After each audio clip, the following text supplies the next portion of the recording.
YouTube రామరాజ్యం channel ప్రేక్షకులకు నమస్కారం.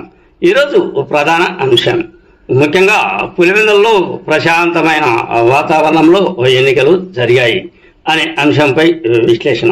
ఈ విశ్లేషణ మీరు చూసే ముందుగా మీరు నా ఛానల్ను లైక్ చేయండి, ఆ తర్వాత షేర్ చేయండి, ఆ తర్వాత సబ్స్క్రైబ్ చేయండి. మీరు నా ఛానల్ను లైక్ చేసి షేర్ చేసి సబ్స్క్రైబ్ చేయడంతో పాటు ఇంకా నలుగురితో సబ్స్క్రైబ్ చేపిస్తే ఇదే వీడియో 10 నుంచి 20 మందికి చేరే విధంగా మీరే నాకు అవకాశం కల్పించినట్లు ఉంటుంది. ఇక అసలు విషయానికి వద్దాం. ఎన్నడూ లేని విధంగా దాదాపు 40 ఏళ్ల నుంచి 60 ఏళ్ల నుంచి ప్రశాంతమైన వాతావరణంలో ఎన్నికలు జరగడం పులివెందులలో అది ఒక చరిత్రకు ఎక్కిందని చెప్పవచ్చు. ముఖ్యంగా ఈ ప్రశాంత ఎన్నికలకు ప్రధాన కారణం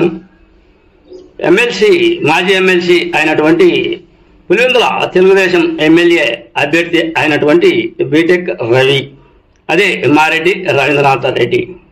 అసలు మారెడ్డి రవీంద్రనాథ్ రెడ్డిని చూసి వైసీపీ నాయకులు కార్యకర్తలు భయపడ్డారో, అటు తర్వాత ప్రశాంతంగా ఎన్నికలు జరిపించాలి అని నిర్ణయించుకున్నారు. అటు తర్వాత ఎందుకు ఈ గొడవలు, ఏ ప్రభుత్వం వస్తుందో, ఒకవేళ తారుమారు అయితే ప్రభుత్వం మారితే మనకు ఎందుకు గొడవలు అని ప్రశాంత వాతావరణంలో ఎన్నికలు జరిపిస్తాము అని వైసీపీ నాయకులు కార్యకర్తలు అనుకున్నారా? ఏది ఏమైనప్పటికీ పులివెందులలో ఎన్నడూ లేని విధంగా ప్రశాంత వాతావరణం జరుగుతూ ప్రశాంతంగా ఎన్నికలు జరిగాయి. భారీగా పోలింగ్ కూడా జరిగింది. దాదాపుగా 81% పైగా పోలింగ్ నమోదు అయ్యింది. ముఖ్యంగా పులివెందులలో ఎన్నికలు అంటే మహిళలు ఓటు వేయడానికి రావాలి అంటే భయపడేవారు.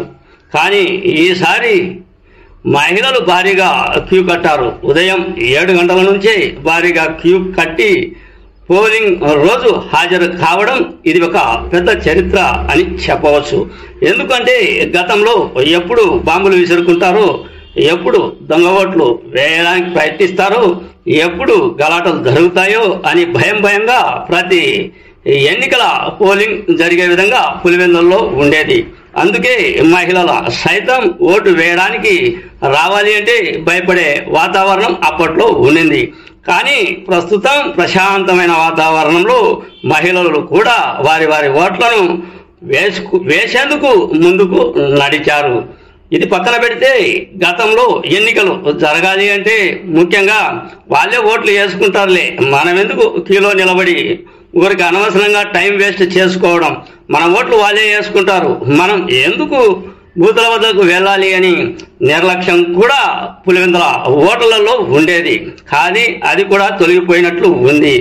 దాదాపుగా 81% పైగా పోలింగ్ నమోదు అయ్యింది అంటే అది ప్రశాంతమైన వాతావరణంలో పోలింగ్ జరపడానికి ఎటువంటి ప్రణాళికలు సిద్ధం చేసుకున్నారు. ఒకవైపు ముఖ్యంగా తెలుగుదేశం వాళ్ళనే పొగుడుతూ ఉన్నారు. సోషల్ మీడియాలో కావచ్చు, వివిధ పత్రికల్లో కావచ్చు, లేదా వివిధ ఛానళ్లలో కావచ్చు.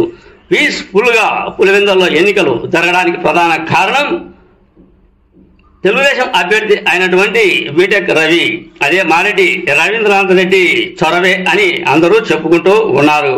ఆయన ప్రణాళికాబద్ధంగా ఆయన తనదైన శైలిలో పావులు కదుపుతూ ఓటర్లను కలుస్తూ ప్రతి ఓటరుకు ధైర్యాన్ని చెబుతూ అక్కడక్కడ ప్రెస్ మీట్లను ఏర్పాటు చేస్తూ నేను కూడా ఫ్యాక్షన్ నాయకుడిని, ఓట్లను ప్రశాంతంగా జరిపించేందుకు ప్రయత్నం చేయండి అని ఆయన కూడా హెచ్చరికలు జారీ చేసే మీడియా సమావేశాలను ఏర్పాటు చేశారు.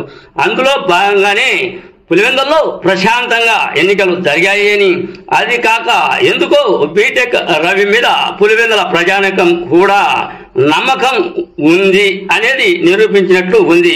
ఎందుకంటే భారీగా ఓటు వేసేందుకు వచ్చారు అంటే అది బీటెక్ రవి మీద నమ్మకం ఉండడంతోనే ఈ విధంగా ప్రశాంతంగా ఎన్నికలు జరిగాయి అని అక్కడక్కడ ఓటర్లు కూడా చర్చించుకోవడం గమనార్హం.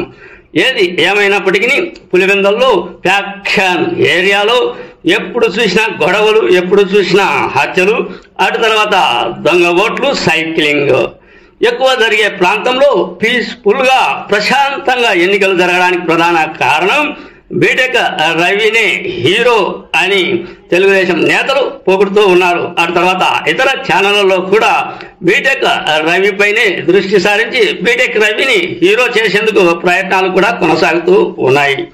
అయితే ఇక్కడ మనం గమనించుకోవాల్సిన అంశం ఏమిటి అంటే, గతంలో పోలింగ్ రోజు అదే ఓట్ల పెట్టెల్లో గతంలో ఓటు మిషన్ అనేది లేదు. ఓటు వేసేందుకు మిషన్లు అనేది ఉపయోగించే వాళ్ళు కాదు. ఓన్లీ ఓటు వేసేందుకు బాక్సులను ఏర్పాటు చేసేవారు. గతంలో ఆ బాక్సుల్లో సరిపోని వాళ్ళు ఇంకులు వేసి బూతుల్లో హంగామా సృష్టించే వాళ్ళు, హంగామా సృష్టించి ఇంకులు వేసి ప్రయత్నం చేసేవాళ్ళు. కానీ ఇప్పుడు ఆ పరిస్థితి లేదు. మాచర్ల విషయంతో పోల్చుకుంటే పులివెందుల్లో అంత ప్రశాంతంగా ఎన్నికలు జరిగాయి అంటే అది బీటెక్ రవి ధైర్యం, బీటెక్ రవి బలం, బీటెక్ రవిని ఎదిరించే సత్తా వైకాపా నేతలకు ఉందో లేదో అనేది కూడా చర్చించుకోవడం, పులివెందుల్లో ప్రశాంత వాతావరణంలో ఎన్నికలు జరగడం ఇది ఒక చరిత్ర అని చెప్పే విషయమే ఈ చిన్న వీడియో. అన్యదా ఇది ఎవరిని తప్పులు పట్టడానికి ఎవరిని ఉద్దేశించి ఈ వీడియో చేయలేదు.